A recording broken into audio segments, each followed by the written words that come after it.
Почитувани, добра вечер. Ја следите анализата на телевизија 24. Случувањата околу собранието и последната акција на јавното обвинителство дефинитивно мапира една нова слика на правосудниот систем во Македонија или поточно како тој систем функционира за разлика од минатите години.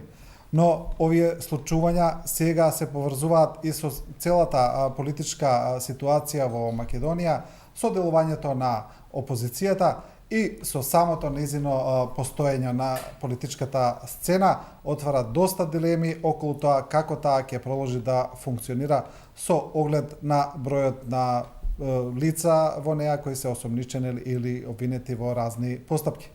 Вечерва за овие теми и за доста други ќе разговараме со нашите гости. Тоа се Александар Наков, поранешен обвинител, Слободан Богоевски, поранешен директор на УБК, и Алберт Муслију, политички аналитичар. Господа, добра вечер на сите. Ги следиме настаните. Последната вест е дека од оние што се приведени, 13 добија мерки притвор во затворот во Шутка, 6 се во домашен притвор, за 6 пратеници ќе одлучува Собраниската комисија, 12 се недостапни. Тоа е досега епилогот од акцијата, но како се менуваат настаните, ништо чудно и во текот на емисијата да добиеме нови вести. Ајде вака одиме од прилика поред. Господине Наков, гледаме доста реакции во однос на квалификацијата на делото, тероризам, загрозување на уставниот поредок и опозицијата и лидерот на опозицијата господинот Груевски, но и некои други луѓе велат дека таа квалификација е доста тешка за ова дело, некои велат дури дека е непотребна. Имајќи во предвид дека таква одредба постои во нашиот кривичен закон, можеме да заклучиме дека тоа досега можеби не е употребено воопшто, затоа зачудува многумина, така и лидерот на опозицијата, дека оваа квалификација е тешка. Имајќи го во предвид па тоа што се случи критичниот ден на 27 април, можеме да заклучиме дека квалификацијата е по мене правилна. Некои викат престрога, не. Ние на тој ден имавме всушност влегување во собранието на присилен, насилен начин со единствена цел рушење на уставот и поредокот во државата, на уставниот поредок, на општеството, и при тоа беше употребено насилство. Насилие не само према пратениците и во сите присутни, па и на вас новинарите. Да. Беше голем број на новинарите што беа нападнати и повредени во.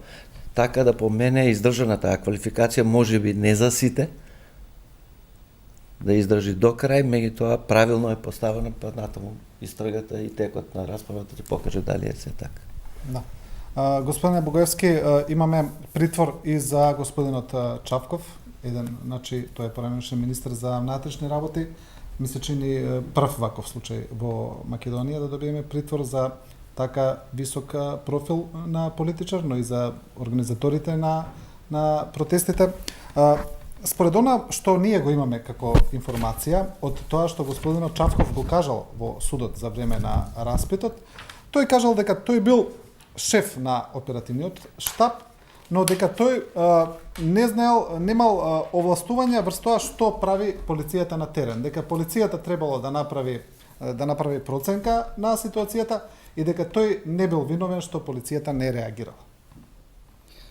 Ако ми дозволите, би сакал еден краток вовед да направиме за целата ова ситуација пред да влеземе во конкретните ситуации поврзани со притворите и конкретно и за господин Чавков. Сакам да истакнам дека овој случај сега кој може да го наречеме случај од гигантски размери, барем по јавноста така изгледа, е дел од една поширока слика која во изминативе 11 години се случуваше во Македонија.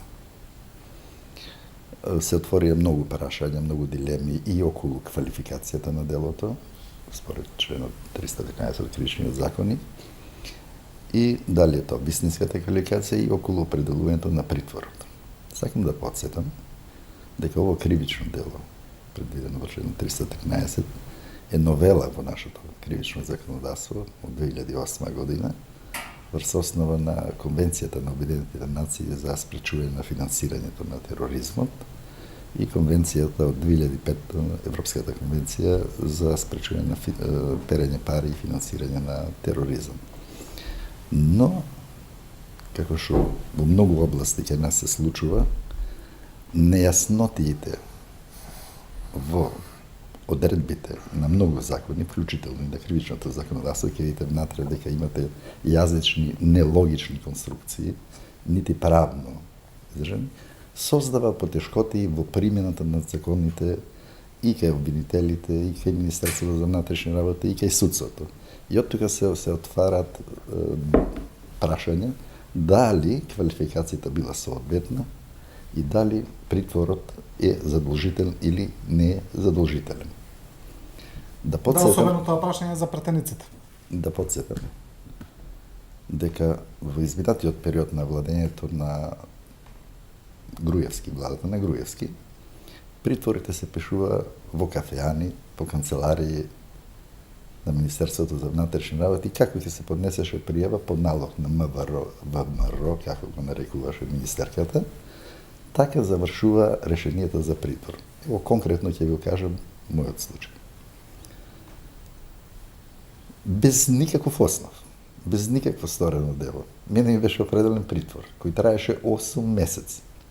И покрај одлуката на Врховниот суд во мина 3 месеци, дека нема елементи за притвор, освен опасност за безбедност, и во услови кога беше понудена енормно висока гаранција за тоа, мене ми го продолжува 8 месеци притворот. Истите овие луѓе кои сега се повикуваат на правда. Од 290 и нешто поднесени пријави, сите завршија со притвор, сите завршија со пресуди. Дојдовме во една ситуација на историска иронија. Тие истите кои масовно прислушкува во Македонија, да се фатат во замката самите себе си. Тие истите кои буквално го тероризираат народот во Македонија, Груевски, сега се повикуваат на правда, на презумција на невиност, се отвараат дилеми дали е тоа политички мотивирано или не е политички мотивирано. И тврдам дека нема овде. За прв пат гледаме постапка спроведена професионално и согласно уставот и законите, без разлика на дилемите дали пратениците требало претходно да им се симне имунитетот, зашто јас сметам дека не, веќе станува збор за кривично дело за кое е запретена казна над 10 години, терористичко загрозување на уставниот поредок, од главата од кривични дела против државата и нејасната одредба во самиот устав не може да биде лишен пратеник од слобода, осем ако е затечен, па се отварат дилеми што значи тоа затечен. Дали ин флагранти во моментот на извршувањето или затечен со докази во самиот момент на извршување на кривичното дело, што сите имавме прилика да го гледаме. Да, добро. Постапката е спроведена, сакам да кажам, според моето сваќање, законито и многу поразлично него што постапуваше обвинителството во времето на Марко Зврлевски. Вие немате сега пресконференции на МВР. Немате координација на медиумите од страна на МВР за претходно да ги известуваат медиумите дека некој ќе биде приведен. Немате снимања со камери по нивните домови и спроведувањето. Добро, на медиумите им беше дури забрането снимање пред судот. Нити имате објавено било какво име од страна на обвинителството и од судот кој е притворен и кој е повикан. Тоа е запазување на начелото на презумција на невиност.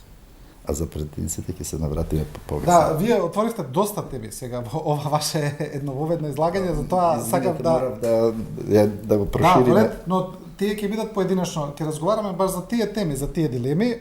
Господине Муслиу, од она што може да се види од обраќањето на господинот Груевски, од неговиот повик за протести и вчера и денеска е дека на тие протести нема одзив, дека денеска дури и блокирањето на раскрсниците не успеа. Мислите ли дека господинот Груевски ќе успее во неговата намера да го мотивира членството, да успее да направи критична маса и така се разбира да се представи како фактор? Значи, треба некои фази овде да ги изанализираме. Прво тоа што рековте дека има голема галама од опозицијската ВМРО ДПМН за класификацијата на предметот. Сега ние сме истото општество каде пред 2,5 години укажувањето на сега веќе премиерот на државата на фактот дека постојат докази дека се прислушувало и дека се правени разни криминали, се класификуваш као насилно вршење насилство врз институциите. Значи смешни класификации. Овој класификацијата тероризам ја не можам правно да ја издефинирам, но реално ми имавме организирана група на луѓе која сакаа насилно да го срушат уставниот поредок, затоа што парламентот во парламентарна демократија е највисок орган. Кај нас не е владата највисок орган, туку е парламентот, затоа што тој ги представува граѓаните. Имавме блокада на пратеници, имаме држење под заложништво на пратеници, имавме еден пратеник малтене едва и преживеа. И сето тоа беше координирано. Ние тоа можевме да го видиме. И секоја тенденција овој предмет, било кој друг, може би ќе имаше начин и да се испинува. Но овој предмет кој има 2 милиони сведоци, значи секој граѓанин на Република Македонија беше сведок на тоа што се случуваше во парламентот. И реагирањето врз тие кои го направи овој злочин да се класификува као политички реваншизам, мислам малтене наивно. Така да реално не верувам дека со овие аргументи ќе може голема маса луѓе да се привлечат за да одбранат нешто што реално е неодбраниво. Правната класификација, не се сите граѓани експерти како некој предмет ќе се класификува или некој злочин ќе се класификува, но дека може да се класификува реакцијата на јавното обвинителство за овој предмет е смешно. Каков политички реваншизам? Ние имаме обвинение за 10 луѓе за убиство во обид.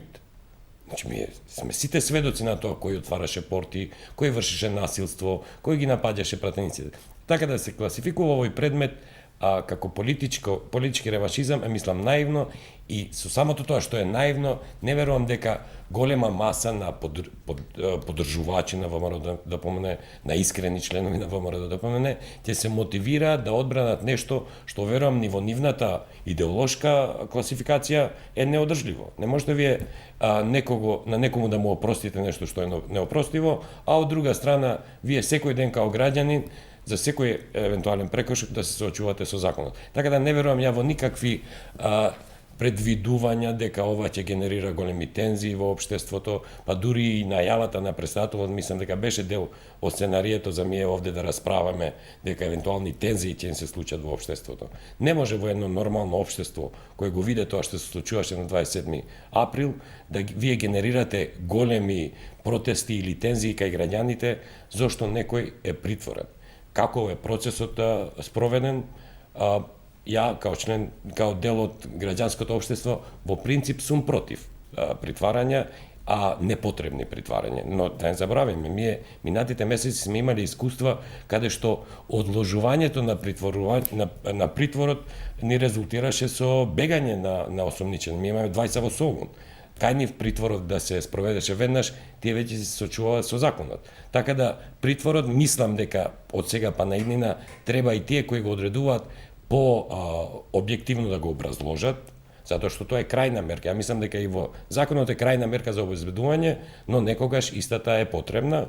Но од друга страна, говорите кои ги слушавме, трагичните говори, значи говорите кои правеа фама околу целиот процес, мислам дека треба малце да рефлектираат и во себе си, затоа што ние сме истото тоа општество, каде што не политичари, туку кај нас со големи медиумски кампањи се апсе обични луѓе кои работат на наплатни рампи, истите ти имаат деца, имаат семејства, се стресираа. Ми имавме пример каде што ќерката на сопственикот на еден се приведе во затвор во трудна состојба. Значи, се немаше емпатија за такви случаеви, а сега кај нас треба да се генерира емпатија за луѓе кои спроведоа, сега не знам дали е тој терористички акт, тоа треба правно да се дефинира, но насилен акт, чија цел беше да се сруши уставноправниот поредок и во Македонија да се генерира евентуален конфликт, за преку конфликтот да се покријат сите криминали кои претходно беа направени, за да влеземе ние пак во некој политички процес, каде што, нели, политичарите не секогаш ги запазуваат сите нели грешки или криминали кои се направени во минатото. Добро, еве и председател на собранието, господинот Џафери, вчера рече дека и според него биле прекршени процедурите при приведувањето на пратениците. Значи тоа е она прашање дали пратеникот може да се приведе, значи со листици, или како што е пишува во законот да се повика на информативен разговор. Мој заклучок е, мое становиште е дека председателот на собранието направи лоша процена. Неговата изјава е несмасна во овој случај, веројатно човекот ради тоа што беше во странство немал достапно до себе одредена литература да препрочита или закон, даде изјава со која не се согласувам. Мислам дека пратеникот е граѓанин како и секој друг граѓанин, затоа и уставот кој дава дефиниција за тоа дали пратеникот може да биде притворен и не, вика да не може без одлука на собранието. Меѓутоа, од тоа правило има исклучок кој што вика освен ако е затечен во вршењето на кривичното дело за кое е пропишана казна затвор од најмалку 5 години. Во конкретната ситуација ние имаме пропишана казна од најмалку 10 години, што значи во ваквиот случај мерката притвор може да биде определена и према пратеник. Со тоа ние доваѓаме во една ситуација кога да сакаме да кажеме дека имаме два аршина за иста работа. Моите соговорници нагласија дека ако се вратиме за оние поминати 10-11 години, логично доаѓа заклучокот дека некои луѓе беа притварани на брутален начин. Ние, деновиве, можеме со сигурност да потврдиме дека кај нас профункционира правната држава. Што значи тоа? Во почетокот на случајот од 27-ми, кога за прв пат пред суд беа изведени одредени лица, беа обвинети за учество во толпа. Тоа беше првиот чекор на овој кривично правен настан. Потоа дојдовме до ситуација дека има и сторители на кривично дело насилство. Тоа беше лицето што ја нападна пратеничката Шекеринска. Па дојдовме до трета ситуација да бидат обвинети лица за учество на кривично дело обид за убиство на пратеникот Села, кој што за среќа на сите нас остана жив. И четвртата работа, сегашната квалификација за тероризам, која пак ќе повторам, е по мене издржана, иако кај нас, кој што кажа господинот Богоевски, немаме точна дефиниција за тоа што значи тероризам, и самиот кривичен законник кој ќе очитате членот 313, тоа не го дефинира, меѓутоа нагласува дека тој што го загрозува уставниот поредок или безбедноста на Република Македонија. Да не се залажуваме, сите ние тројца сме и искусни, не само во животот, него и по вакви дебати можеме да донесеме сигурен заклучок. Тој ден беше организиран државен удар, кој државен удар беше извршен на начин со влегување во салата кај што беа пратениците со целта на луѓето што го нападнаа господинот Цела беа да го лишат од живот. Не само него, да фрлате по некои метални столици, да мавате со сталки. Значи, вашата намера е да го повредите или да го лишите од живот. Добро, може ли само уште едно подпрашање за одредбата од законот каде што вели за пратениците, дека освен кога е затечен во вршење на кривично дело. Што би значило затечен во овој случај? Бидејќи кривичното дело е направено пред 7 месеци. По моје длабоко убедување, мислам дека соговорниците тоа го дотакнаа, го рекоа, дека затечен значи ние сите тој ден бевме пред телевизијата и го гледавме тој настан на екраните. Зарем тоа не е затечен од мене, од било од кој нешто гледаме во телевизорот, какви действија тој презема? Значи може и така да се дефинира затечен. По мене да. Затечење, па ние не мора да бидеме таму на лице место, за да тврдиме дека тоа е инфлагранти. Инфлагранти е он, го врши кривичното дело. На тоа место, меѓутоа, действието не го гледа на телевизорот, на екраните. Да. Ама треба и едно да го дообјасниме. Значи, пратениците не се упритворени. Значи, мерката притвор нив е побарана од судот, и затоа треба да одлучи парламентот. Тие се задржани, затоа Господинот Џафери реагираше за тоа дека се приведени со лисици на раце, дека Тоа си е друга, И ама дека тие не се привед, тие според не него и се таа немаат постапка притвор. не била правилна. Види се, ние имаме случаи каде што некои не се достапни за правосудството. Што ќе се случи со нив? Ако тие знаат што се случува, а имаме информации дека дел од нив биле и на протестите, а не се јавуваат во судот, што? Значи, тие Самите секако присилно ќе се приведат. Самата слика што имавме на екраните за мене е валиден доказ да се свати дека лицето е затечено на самото место при извршувањето на кривичното дело. Да. Дали, господине Богоевски, сметате дека очигледно е дека обвинителството се движи по една нагорна линија во поглед на квалификацијата и на бројот на осомничени лица во овие случувања од собранието, но мислите ли дека оваа група од 36 лица е конечната група која ќе биде дефинирана со овој настан? Мислите ли дека ќе се движиме и кон другите организатори, нарачатели, инспиратори на следен настан? Само да појасниме еден момент. Да. Председателот на собранието, господин Джафери, тој не реагираше во смисла дека е прекршен законот. Тој изрази само имам дилеми во врска со процедурата. Да, така Затоа што тој е во странство, му треба консултација со правните експерти. Ќе видиме се ако се врати, он ќе има прилика да настапи во собранието, така да не се тоа погрешно се прикажуваше дека реагирал на тоа. Секој човек има дилеми, па и сите ние имаме дилеми. Толку за тоа, за да биде појасна ситуацијата. Во врска со опфатот на лицата против кои е побарано определување на мерката притвор, за кој е отворена истрага, мислам дека таа ќе биде проширувана и ово мора да резултира и со изведување пред лицето на правдата на организаторите и нарачателите на настаните од 20 дни. Тие во овој момент не достигат. Зошто? Затоа што овие се извршители и помагачи во извршување на кривично дело.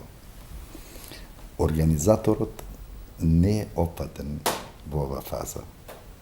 Целта ке терористичкото загрозување е загрозување на насилно загрозување на уставниот поредок и безбедноста.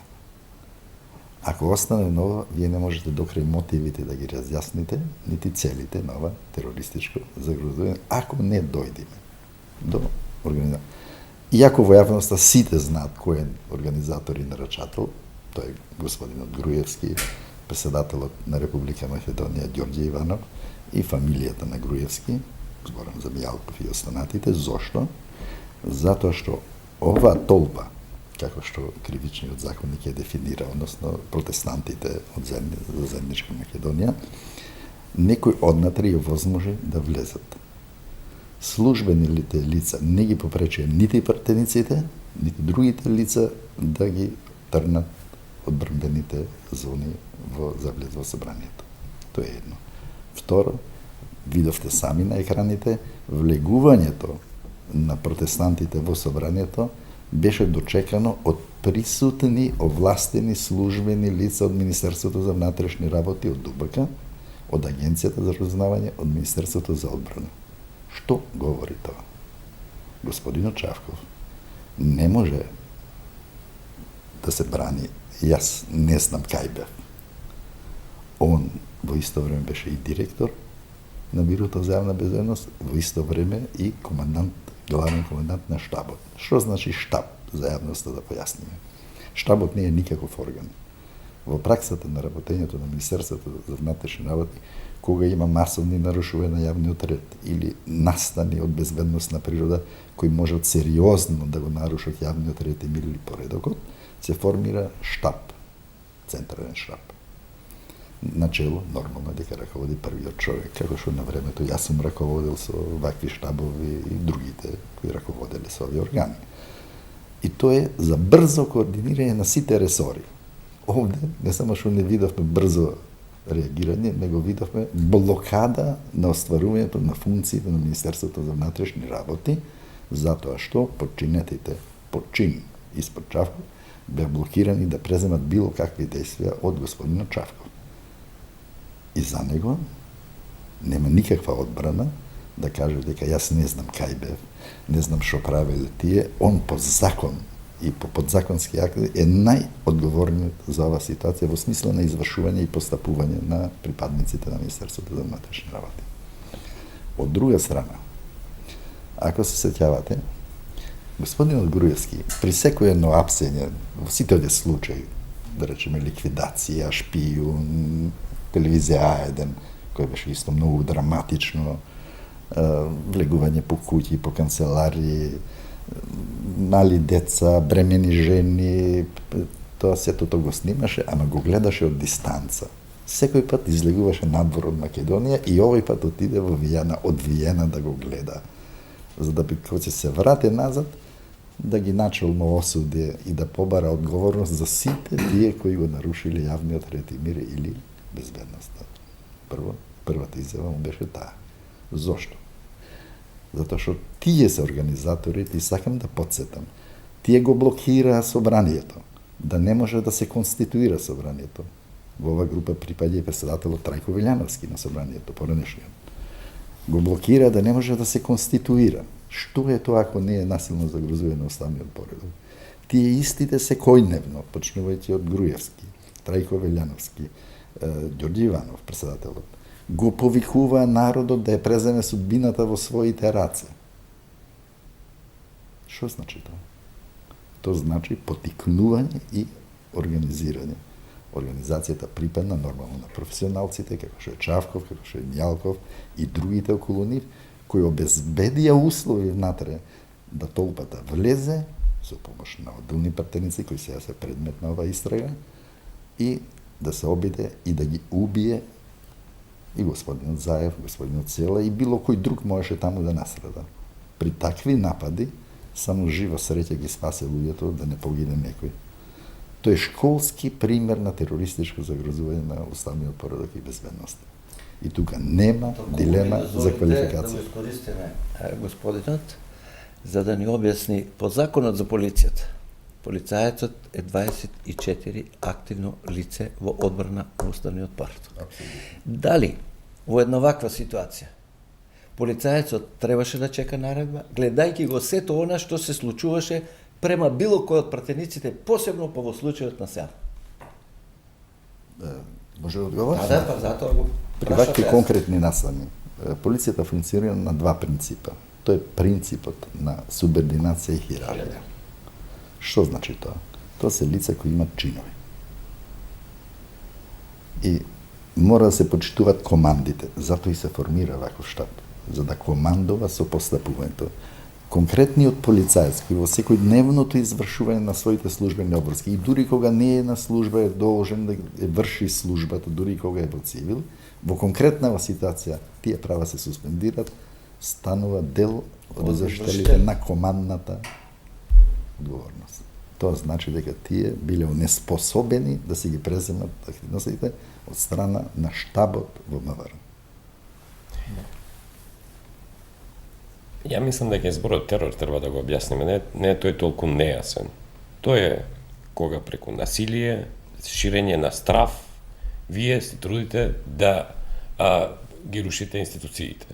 Или да Според според самиот член вика создавајќи чувство на несигурност. Тоа е терор. Општа Него дефиниција сакам за да кажам, тероризам е дека со насилство се обидува да се постигнат и политички ширење цели. на страв. Значи, ние имавме пред 27 април тенденција на ширење на страв. Вие знаете дека ние имавме избрани информации кои идеја од регионот. Се ширеше атмосфера на страв, дека не ние, него целиот регион е на рабна војна и дека све ќе се распиштоли. Значи, тоа е дел и од специјалните војни. Него сакам да кажам тоа што господин Богоевски го рече. За целите.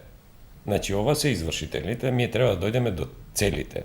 Затоа го спомнав и говорот тој вечер кој ни се одржа од председателот. Значи, целта овде беше да преку евентуално убивање на некои пратеници, да се створи општество кое ќе влезе во тензични или конфликтуозни циклуси. А затоа мислам ја дека оваа класификација држи. Затоа што не беше целта индивидуална некој да му се освети на некој пратеник, зашто евентуално тој некој нешто рекол. Не, немаше врска со тоа. Тоа може да се случи и во град или во било кое место. Тенденцијата на 27 април не беше само личностите да се атакираат, туку преку активностите таму и преку населието да се генерира поголема тензија во општеството, а не само во парламентот. Добро, како да се би ја- воведе некој како би ја модел на искоментирале- отворена состава. Целта беше воена со Како би искоментирале вчерашната изјава на председателот Иванов, меѓу другото, кој вели нема јас цело време вели предупредувам да нема меѓумакедонски конфликт, бидејќи нема полош конфликт од тој. Значи, една изјава каде што се дефинира дека тоа е најлош конфликт, другите као не се толку лоши. Па не знам дали со тоа он повикува на друг вид на конфликт, па за да се избегне. Мислам, тоа се прво неозбилни изјави и стварно доаѓаме до тој заклучокот дека секогаш кога он е неактивен, дека во нашето општество работите се придвижуваат на подобро. Мислам, такви изјави да се даат и да се очекуваат од мене, како не македонец, на тоа да реагирам релаксирано е апсурдно. Но бидејќи сме навикнати на таа, ја и денеска дадов една изјава во која реков дека се надевам дека Иванов нема да потегне некој потез кој го потегна, например, со аболицијата, па да го внесе општеството уште во поголеми тензии. Се надевам дека до таа крајност нема да оди, но тоа сигурно се неодговорни и неумерени изјави од преседател и не знам која му е целта. Дали да го целиот процес ориентира на меѓуетнички, например, тензии или конфликти меѓуверски, само за да се избегнат овие најтешките натремакедонски. Значи, детски и неозбилни изјави и друго не знам што да речам. Да. Добро, сакав уште ова за во поглед на тоа на состојбата на господинот Груевски. Сега он повикува на протести, тоа е една стратегија која очигледно дека партијата избра за делување. Мислите ли дека тие се протести за спас на овие што се во притвор или за спас негов како лидер на ВМРО-ДП? Ја мислам дека се протести чија тенденција да се одржат тензии. Затоа што и сме окажували и порано, и самата тенденција без било која подржлива причина да се одржат во лидерството на партијата е затоа што се чувствува или кај нас се имала перцепција дека преку партијата може да се одбранат луѓето од било каков злочин. Знаете, затоа што партијата е една групација која ќе се постави зад вас, било што вие да сте сториле, тие вас ќе ве штитат. Ја мислам дека ние поминавме низ една катарза као општество и дека такви појави не може да очекуваме. А и не смее Македонија више да продолжува по такви стази. Ние сме имале во минатото луѓе кои што сите сме знаеле дека направиле и корупција имале и злоупотреба на службени должности и некако преку некои политички договори нив им се праштало. Но Македонија сега е соочена со правна држава и евроатлантски интеграции или враќање во некој банана стил на владење. И мислам дека бар знаците се во моментот дека ние влегуваме во процес кон кој немаме алтернатива. Не можеме ние како општество некому сега да му опростиме све што сторил затоа што го сакаат повеќе луѓе и општеството да го вратиме назад. Така да можеби тенденциите се тие, но ја искрено не верувам дека тие ќе имаат успех. Затоа што и членовите на тие партии и членовите на таа партија знаат дека некои работи се случувале и ја не верувам дека нашето општество е толку труло да луѓе се спремни некого да бранат независно од што сторил, само затоа што имаат некоја припадност кон ист субјект и така натаму. Затоа што ние тогаш ќе се штитевме по секоја основа. Вие во 24 ќе ги штитевте сите во 24 затоа што сте колеги. Значи има некој лимит до каде луѓето можат да одат. Така да не верувам дека овде ќе имаме некои масовни протести за нешто што реално е неодржливо. Доколку ми дозволите, моето гледиште на давањето на нивните говори на Груевски и на председателот на државата е со единствена цел да се спаси Никола Груевски од сето злостото што го стори на народот, меѓутоа со тоа како да не е свесен дека го понижи народот на Република Македонија. Од самите протести ќе забележите. Уште првиот ден имаше 30 души, до вечерта се собраа 100 души. Самите припадници или членовите на партијата не излегува на протести. Денес имавме 40-50 души пред правда. Утре ќе имаме можда 100 души за тоа што ќе се одлучува околу притворите. Меѓутоа, сакам да заклучам дека председателот на државата кој е должен да го почитува уставот и законите. Со неговиот говор не кажа ништо, со кој апелираше према луѓето со било каква негова порака. Неговите пораки беа празни. Сакам кажам, не можам речам. Веројатно тој заборава дека е на врвот на државата и дека он одговара пред уставот и законите исто како и секој друг граѓанин. Може да само Да. да дополнам Да. за 20. Ова што Груевски го прави сега е навистина ризичен чекор и за општеството, но и за него уште повеќе. И ме подсетува на една песна од Бранко Милковиќ, ко се ватеру пожнаќе олују. Или на оние сцени од мај 45-та година. Он е спремен сите да ги жртвува, невини луѓе, да ги втурне во многу ризични ситуации да одговарат пред законот, само мислејќи дека тој на крај ќе се спасе. Нему единствено што му останува во овој момент грижата за неговите пари и слобода. Се друго му е неважно. Нажалост, морам да искоментирам и изјавата на писателот. Господинот после рече, најдобар е кога молчи. И јас исто мислам. Ова изјава е катастрофална. Не можете во исто време да повикувате на одговорност за сторени кривични дела, а од друга страна да повикувате дека и јас ја ги поддржував протестите за седмичка наказана. Јас тврдам дека и тој е дел од потикнувачите на насилното загрозување. И ќе видите на крај, тоа ќе се потврди. Таков председател нас не ни треба. Председател кој ќе ги продлабочува конфликтите, а повикува да, ето, се бори да не дојде до поголем меѓумакедонски, па тие веќе го направија тоа. Ово е борба да се спречи на тамошно ескалирање на такви конфликти, како што гледавме во изминатиот период. Сликата е превртена. Според уставот. Господин Боговски, еве да речеме да се ставиме во улога на господинот Груевски во овие моменти, тој да речеме има неколку опции како би можел да делува. Еве тој очигледно не отстапува од лидерската функција на ВМРО ДПМН, таму има доста притисоци, има реформски некои движења, повици да отстапи, тој не отстапува, но еве да речеме да сака да се повлече, од друга страна он има една серија на процеси кои против него ги води специјалното јавно обвинителство и се чини дека тој, ако видиме, и нема реално како поинаку да делува, освен вака да се обидува преку лидерската функција да обезбеди некаква факторизација за себе, да остане некој чинител во општеството. Он се обидува на некој начин сега и да се пазари во исто време со владеачката структура и со меѓународниот фактор, ако може, но не сваќа дека он веќе не е никаков фактор. Мора да свати дека треба да се соочи со правдата, со злоделата што ги правил досега. И колку поскоро го направи тоа, тоа е подобро и за него, и за партијата со која раководи. Гледате дека од никого нема поддршка, нити во партијата. Каде е тоа ВМРО?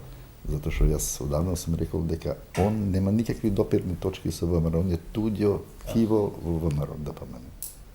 Он насилнички е презеда и насилнички ќе биде исфрлен на крај од таму. Али за злоделата кои ги правил, и вклучително е последниот, како организатор на терористичкото загрозување, он мора да биде изведен пред лицето на правдата и мора да биде свесен за тоа. И да престане понатаму да ја продлабочува кризата во Македонија.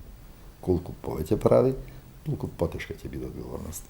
Они со неговите изви повикуваат, ќе се вратиме и ќе видите што ќе биде со вас. Тркалото се врти. Тркалото се врти. Јавниот обвинител дека се врти тркалото. Но оваа држава нема избор, бе. Оваа држава мора да биде правна држава во која владее правето и во која немаат неказниви. Бидејќи ова се главните забелешки од нашите меѓународни партнери. Ми имаме забелешка за неказнивост. Ја мислам дека ќе има и тенденција на вклучување на некои меѓународни пријатели. Јас знам, видов реакција на Јанша денеска, евентуално овој дел го класификува као политички реваншизам. Ја ви велам, било кој друг предмет може да и некако и се испинува, но овој предмет, сите го сведочевме. Значи и целата атмосфера која се створи пред 27 април, и тоа што се случуваше на 27 април, и сето тоа после 27 април. Така да, мислам дека сите тие тенденции, сите тие намери тоа да се стори ќе пропаднат. Затоа што и кај меѓународните партнери, колку год да се и европски партии, некои кои се малце по екстремни, не можат да најдат реален одржлив изговор за тоа што им се случи. Тоа не се случило нигде. Да држиш во заложници, во пратеници, да атакуваш врз животот на пратеници. Кажете ми каде во Европа тоа се случило. Така да нема изговор за ова што случило. Но за Македонија ова е сериозна раскрсница. Дали ние ќе се ушалтаме во шините на држава, на правна држава, каде што владее правото и нема неказниви, и верувам дека тоа ќе се случи, колку год да имаат и разговори.